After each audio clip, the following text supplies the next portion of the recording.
You know that feeling when the phone rings and your first instinct is to send it to voicemail. When there's a knock at the door and instead of answering, you freeze like a deer caught in headlights, hoping they'll just leave. You're not alone, and no, you're not becoming some grumpy hermit. You're just getting older.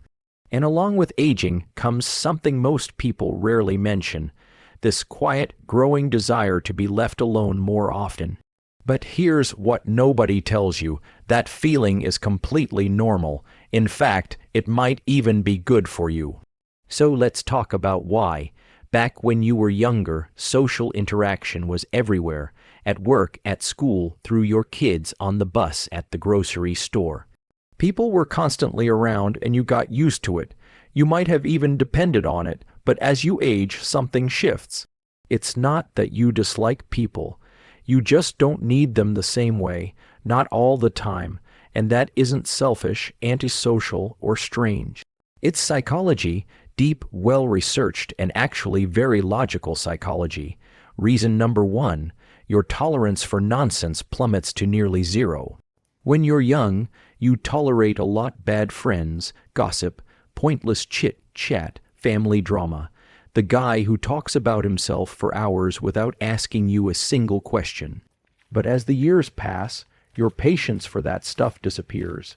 You've spent decades dealing with nonsense, and at some point your inner self simply says, enough.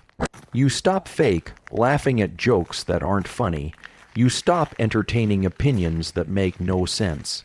You walk away from people who drain you. That's not cruelty. That's self-preservation.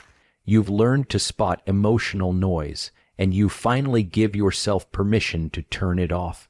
Reason number two, your priorities change. You start asking different questions. How much energy do I have today? Who actually makes me feel good when we talk? Who wears me out? Who do I trust? You're no longer chasing popularity, approval, or a packed calendar. You're chasing peace. You want meaningful conversations, not shallow small talk. You want people who truly get you, not people who just put up with you.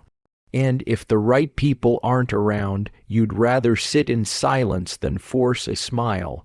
That's not loneliness. That's freedom, that's wisdom. The third reason is deeply emotional and catches people off guard: grief. As you get older, you lose people. Friends move away, loved ones pass on, relationships fade. Each loss takes a small bite out of your social world. And for many, that world shrinks without them even realizing it. Here's the quiet truth: some folks don't want to rebuild it. It's not depression or giving up. It's simply a deep awareness that time is limited, and with that comes a focus on quality over quantity. It's your soul saying, I've loved hard, I've lost hard, and now I only have room for what feels truly safe. That brings us to reason number four, social fatigue. Not the kind a nap can fix, but a deeper psychological exhaustion. You've spent a lifetime managing personalities, navigating group dynamics, accommodating, mediating, entertaining, and over time, that becomes draining. You don't recover as quickly. A 1-hour lunch with someone who talks too much can wipe out your whole afternoon. A family gathering with 3 competing conversations at once feels like running a mental marathon. So you stop saying yes to everything. You choose rest over obligation. You protect your peace like it's sacred, because it is. Let me tell you something most people won't say out loud. Older people aren't always lonely. In fact, many are deeply content being alone. But society doesn't like that story. We're constantly told that connection is the ultimate goal, that the more people around you, the happier you'll be. But here's the twist. Connection doesn't always mean company. Sometimes connection is knowing who you are without distraction. Sometimes it's enjoying your own thoughts, listening to the birds, reading a book, staring at the wall with a cup of tea, and feeling no need to explain yourself. That's not avoidance, that's evolution. There's a 5th reason people avoid others more as they age, and it's a powerful one: self-awareness. You finally know yourself. I mean, really know yourself. You know what pushes your buttons, what lifts your spirit, what your limits are. And with that knowledge comes a kind of protective instinct. You stop putting yourself in situations that go against your nature. If small talk drains you, you avoid it. If certain people stir up old wounds, you create distance not to punish them, but to protect your peace. It's a quiet kind of strength, the kind you earn through experience. And don't forget, as you age, your time becomes more precious. That's the sixth and final reason for now. Time starts to feel different. When you're 20, an hour feels like nothing. When you're 70, an hour feels like gold. You're more mindful of how you spend it, who you give it to, and whether it leaves you feeling better or worse. You realize that every coffee date, every phone call, every visit, it all comes at a cost, not just of time, but of energy. So you invest that time more wisely. Sometimes that means choosing solitude over company, not because you dislike people, but because you love yourself enough to be selective. Now here's where things get interesting. People around you might not understand this change. They might say you're withdrawing, that you're not as fun as you used to be, that you've changed. But here's the truth, they're right, you have changed, and that's the whole point. You're not here to be the life of the party. You're here to live your life on your terms, to feel what you feel, to say no without guilt, to say yes only when it matters. You didn't survive this long just to keep everyone else comfortable. You're not rude, you're real, and the older you get, the more sacred that becomes. Let's dig even deeper, because this shift in social behavior isn't just about protecting your time or avoiding stress. It's also about clarity. There's a kind of mental sharpness that comes with age, not in terms of memory, but in awareness. You start to see through things faster. The fake smiles, the flattery, the one-sided friendships. You don't need a 3-month fallout to realize someone isn't right for you. One conversation can tell you everything, and that awareness can be exhausting if you're still trying to play the social game. So instead, you step back, you simplify, you let go of the need to explain yourself. You stop justifying why you left the party early or didn't return that call. You no longer owe people your presence just because you used to. That kind of self-honesty can feel like isolation from the outside. But on the inside, it feels like relief. Another part people don't talk about enough is your changing capacity for emotional labor. You might have been the peacemaker in your family, the go-to friend, the one who always reached out first, kept the connections alive, made the plans. But after decades of being the glue, you begin to ask, who's holding me together? And if the answer is no one, you slowly step out of that role. Not to punish anyone, but to stop betraying your own needs. You trade people, pleasing for peace of mind. And yes, some people might fall away when you stop carrying them, but the ones who stay, they're gold. And let's not forget the body's role in all this. Physical aging affects your social behavior too. You may tire more easily. Loud environments might feel overwhelming, your joints ache, your back needs support. Suddenly that 2-hour dinner with 5 people doesn't sound like fun. It sounds like endurance training. That physical strain mixed with mental fatigue makes quiet time feel like a gift, so you adjust, you decline more invites. You prefer early afternoons over late nights. You design a life that fits your body, not the other way around. Then there's a layer we haven't even mentioned yet, identity. As you age, your identity changes. You're no longer the parent of small children.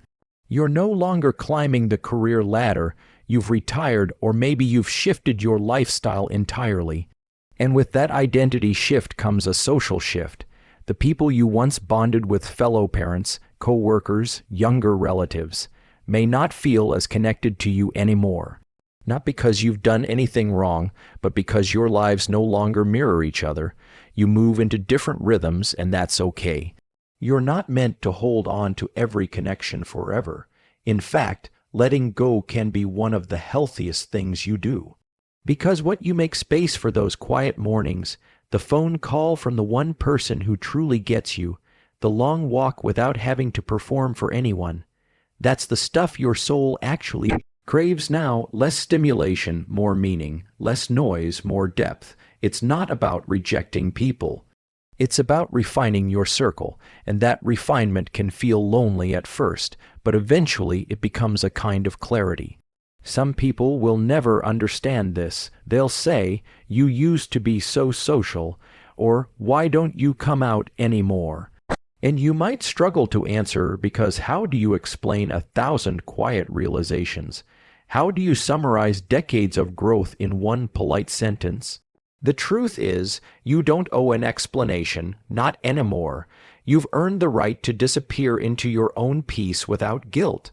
And here's something that might surprise you. This shift in behavior, this quieting of your social life, can actually extend your life. Studies have shown that reducing stress and protecting your emotional health are key factors in longevity. When you avoid toxic conversations, when you limit overwhelming environments, when you choose serenity over obligation, you're not withdrawing. You're healing, you're preserving energy for what matters, and your body knows it. That's why so many elders seem calmer. They've stopped trying to impress anyone, stopped trying to fix what can't be fixed. They walk slower, but their minds are clearer. They talk less, but when they speak, it matters. They're not running from people. They're running toward themselves, toward the version of themselves they were too busy to meet before. There's a quote you've probably heard: "As I grow older, I pay less attention to what people say. I just watch what they do." That's what aging does. It teaches you to observe more and react less. You no longer need to prove anything. You no longer chase the approval of people who never understood you. You start choosing peace over pride, solitude over forced connection, truth over tradition, and it feels good. Now here's the beautiful irony. When you stop needing people around you all the time, the right ones start showing up. You stop begging for connection and you start attracting it naturally. You no longer force conversations, they just happen. You don't schedule companionship, it finds you. And those few people who remain become priceless because they love the quiet version of you. The real version, not the one who showed up to every event, but the one who shows up fully when it matters. So if you're finding yourself more withdrawn lately, more selective, more quiet, don't panic. Don't second guess it. Don't let the world tell you something's wrong. You're not broken. You're blooming. You're peeling away everything that doesn't serve you. You're not becoming less social. You're becoming more you. And that's a kind of joy that can't be faked. Maybe your calendar is empty this weekend. Maybe the phone hasn't rung in a few days. Maybe you spent your afternoon doing absolutely nothing with a peaceful heart. That's not loneliness. That's arrival. That's what it feels like when your life starts fitting just right. And if this message felt like it understood you better than most people do lately, then don't let it be the last time we talk.